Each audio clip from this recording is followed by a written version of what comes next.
اگر آپ بکری یا بکرے کی قربانی کرنا چاہتے ہیں تو اس کے لیے ضروری ہے کہ کم از کم اس کی عمر 1 سال مکمل ہوا ہو، اور اگر آپ بیل، گائے یا بھینس کی قربانی کرنا چاہتے ہیں تو اس کے لیے ضروری ہے کہ کم از کم 2 سال اس کے مکمل ہو، اور اگر آپ اونٹ یا اونٹنی کی قربانی کرنا چاہتے ہیں تو اس کے لیے ضروری ہے کہ کم از کم 5 سال مکمل ہو۔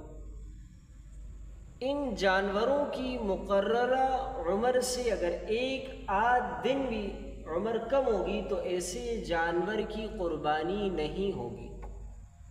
البتہ بیڑ یا دمبے کی اگر کوئی شخص قربانی کرنا چاہے اور بیڑ اور دمبے کی عمر 6 مہینوں سے زیادہ ہے، لیکن وہ بیڑ اور دمبا اتنا فربا اور موٹا ہے کہ اگر اس بیڑ اور دمبے کو سال والے بیڑ اور دمبوں کے درمیان کھڑا کیا جائے تو ان میں کوئی فرق نہ ہو،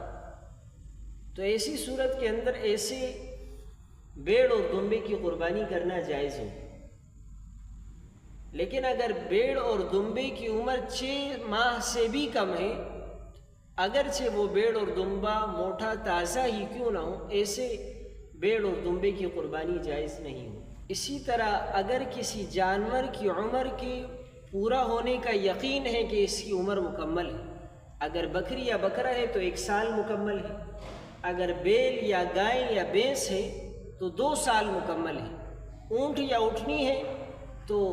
5 سال مکمل ہے، لیکن دیکھنے میں وہ کم عمر کی معلوم ہو رہی ہے تو ایسی صورت کے اندر بھی ایسے جانوروں کی قربانی جائز ہوگی، بشرطے کہ ان کے عمر کے مکمل ہونے کا یقین کہ ان کی عمر مکمل ہو چکی ہے۔ اسی طرح ایسے جانور کے جو دیکھنے میں تو پورے عمر کے لگتے ہوں لیکن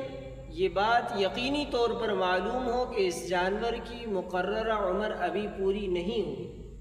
تو ایسی صورت میں ایسے جانور کی قربانی پھر جائز نہیں ہوگی۔ البتہ بیڑ اور دمبے کے بارے میں بتایا کہ وہ اس سے مستثنیٰ ہے۔ اگر بیڑ اور دمبے کی عمر 6 ماہ سے زیادہ ہے اور اتنا موٹا اور فربا ہے کہ اگر اسے سال بھر کے جانوروں کے ساتھ کھڑا کر دیا جائے تو وہ ان کے برابر لگے،